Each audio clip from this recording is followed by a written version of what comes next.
Shalom Bapak Ibu sekalian. Saya pernah berbicara tentang komunikasi. Komunikasi itu sangat dibutuhkan oleh setiap kita. Karena ketika komunikasi itu berjalan dengan baik, segala sesuatu dikomunikasikan.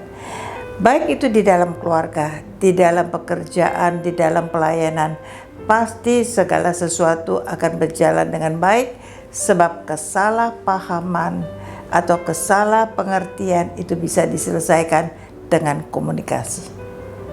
Demikian pula, Bapak Ibu tahu, saya bisa berkomunikasi dengan baik dengan siapa? Dengan orang yang menipu saya. Orang itu nipu saya. Mungkin dia penipu profesional dan sebagainya. Singkat cerita, saya ketipu 9 juta. Tetapi karena apa? Dia booking Literbear ini bicara dengan cucu saya untuk timnya yang mau datang ke sini, ngakunya orang PLN. Dia punya surat tugas, dia punya jadwal tugas, dan dia booking kamar sebesar 18 juta. Lalu dia mau kasih DP 9 juta. Singkat cerita, 18 juta dia telepon saya, dia transfer ke rekening saya. Karena harusnya 9 juta kelebihan dan saya harus kembalikan kepada dia 9 juta. Saya pun nggak sadar, nggak teliti, nggak periksa apakah 18 juta itu sudah masuk. Tetapi saya langsung transfer 9 juta. Setelah itu saya nggak nyaman, saya cek, ternyata bahwa yang 18 juta nggak masuk, yang 9 juta saya keluar. Seharusnya saya marah dong. Seharusnya saya kecewa atau saya sedih. Tetapi yang Tuhan berikan kepada saya adalah saya tetap dalam keadaan damai sejahtera, dalam keadaan sukacita, tidak kehilangan apa-apa pun. Dengan demikian, saya tidak jadi beban. Kalau saya marah, yang rugi siapa? Saya. Kalau saya sedih, yang rugi siapa? Saya. Apakah uangnya kembali? Tidak. Tetapi yang saya lakukan, saya bisa berkomunikasi. Saya tahu orang itu tipu saya. Saya bisa berkomunikasi dengan baik via WA dengan dia. Saya boleh menjelaskan kepada dia, mendoakan dia untuk boleh hidup takut akan Tuhan, hidup mengasihi Tuhan, untuk hidup benar. Dan saya katakan, pertama saya katakan, Bapak nipu saya enggak? Dia bilang dia enggak nipu saya, itu kesalahan bank lagi diurus ini. Saya bilang enggak apa-apa Pak. Yang penting bagi saya Bapak jujur. Kalau Bapak salah, Bapak nipu ya Bapak ngaku. Bapak tahu uang 9 juta itu tidak menjadi kekayaan buat Bapak. Juga tidak menjadi kesusahan buat saya. Yang penting ketika Bapak tahu salah, Bapak minta ampun sama Tuhan, Bapak minta maaf dengan manusia. Itu untungnya untuk Bapak.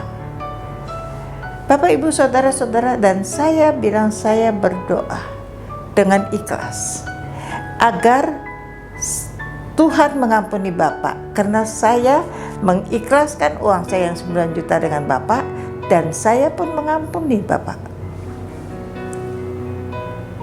Pilihan di tangan Bapak. Bapak, Ibu, Saudara-saudara. Lalu dia katakan kepada saya, Ibu, saya salah, saya minta maaf. Saya minta maaf atas kesalahan saya. Dan saya percaya Tuhan pasti akan berkati Ibu dengan satu berkat yang besar. Dan saya percaya Ibu punya tempat di surga. Saya bilang amin, amin, dan amin. Yang penting bagi saya, Bapak tahu salah. Dan coba saya berdoa Bapak hidup takut akan Tuhan, mengasihi Tuhan. Dengan demikian, maka hidup Bapak dan keluarga Bapak, Tuhan senantiasa campur tangan dan turut bekerja. Semuanya pasti mendatangkan kebaikan. Dia katakan, dia kirim saya tanda begini di WA, dengan tanda menangis air mata. Saudara-saudara, dan dia katakan, Ibu, terima kasih, dan terima kasih. Ini hasil dari apa? Dari sebuah komunikasi yang baik, komunikasi yang manis. Uang saya kembali enggak? uang saya nggak kembali. Saya tidak menagih uang saya karena saya mengikhlaskan. Saya tahu kesalahan pada saya. Tuhan mengajarin saya lain kali lebih teliti supaya tidak terulang. Yang kedua, saya percaya ketika saya lakukan bagian saya, berkomunikasi dengan baik, dengan tulus dan ikhlas, dan hati saya Tuhan dapati benar, maka Tuhan akan memberkati saya. Tuhan akan kembalikan uang saya, bahkan lebih. Kapan waktunya itu urusan Tuhan. Itu sebabnya saudara-saudara, komunikasi itu sangat penting. Dan hari ini cucu menantu saya khotbah, dia katakan ada penghalang dalam komunikasi. Penghalangnya apa? Yaitu tentang berita hoaks.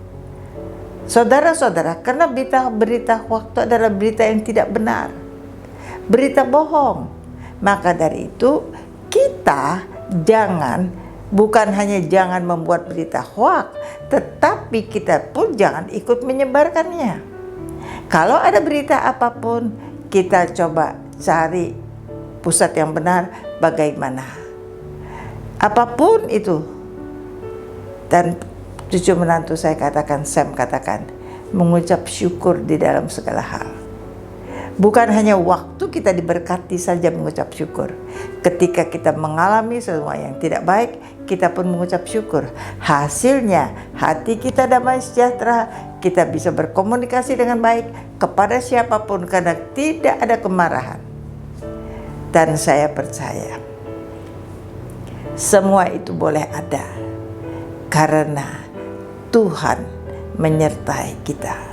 Karena Tuhan ada di dalam hati kita, pikiran kita, dan perasaan kita.